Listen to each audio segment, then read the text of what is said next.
Merci, monsieur le député. La parole est à monsieur Francis Vercamer pour l'Union des démocrates et indépendants. Vous avez 5 minutes, monsieur le député.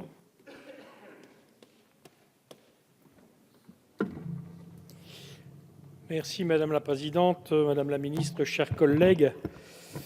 Il était important que l'Assemblée nationale fasse un état des lieux aussi précis que possible des connaissances dont nous disposons sur la fibromyalgie. Cette pathologie est mal connue et mal prise en charge. Les personnes qui en souffrent doivent non seulement en affronter les symptômes, mais aussi se battre pour être reconnues en tant que malades. Les chiffres des personnes atteintes eux-mêmes sont flous.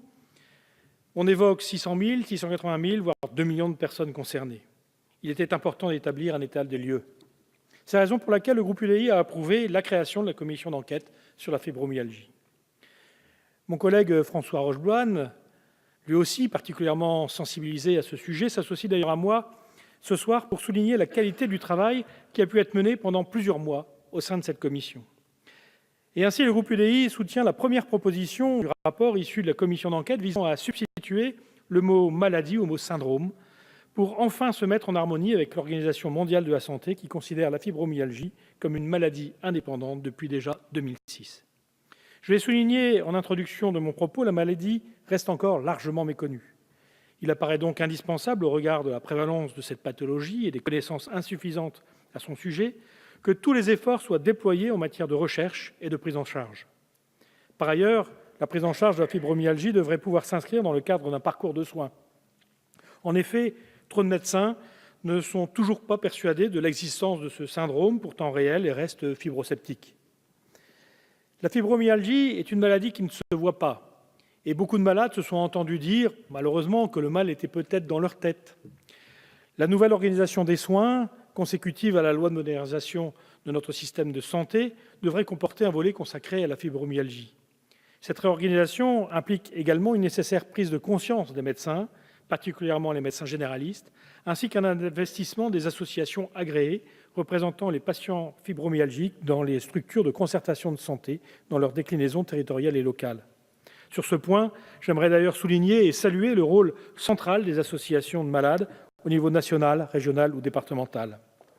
Toujours dans le sens d'une meilleure prise en charge de la maladie, nous soutenons la proposition qui vise à encourager l'initiative en faveur d'une meilleure coordination entre la médecine de ville et les structures spécialisées dans la lutte contre la douleur.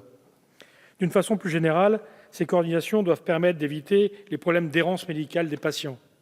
Certains parlent même de nomadisme médical avant de savoir de quoi ils souffrent.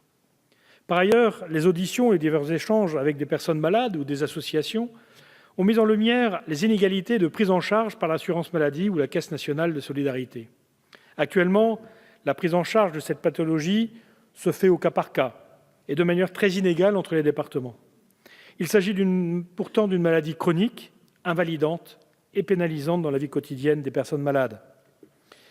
D'une part, concernant la prise en charge sociale et institutionnelle, les malades connaissent souvent mal leurs droits, notamment concernant le handicap, la reconnaissance de qualité de travailleurs handicapés ou d'invalidité. Ils attendent souvent un état très avancé de la maladie pour les faire valoir. D'autre part, au sujet de la prise en charge médicale, plusieurs dispositifs permettent d'aider les patients à faire face aux conséquences financières les plus sévères de la fibromyalgie. Toutefois, le reste à charge reste très important et l'inégalité de traitement sur l'ensemble du territoire n'est pas assurée. C'est pour ces raisons que j'ai accepté de co-signer la proposition de loi de mes collègues Jean-Pierre Decool et Arnaud Viala, faisant suite aux travaux de la commission d'enquête et proposant d'améliorer la prise en charge de la fibromyalgie au titre de l'affection longue durée.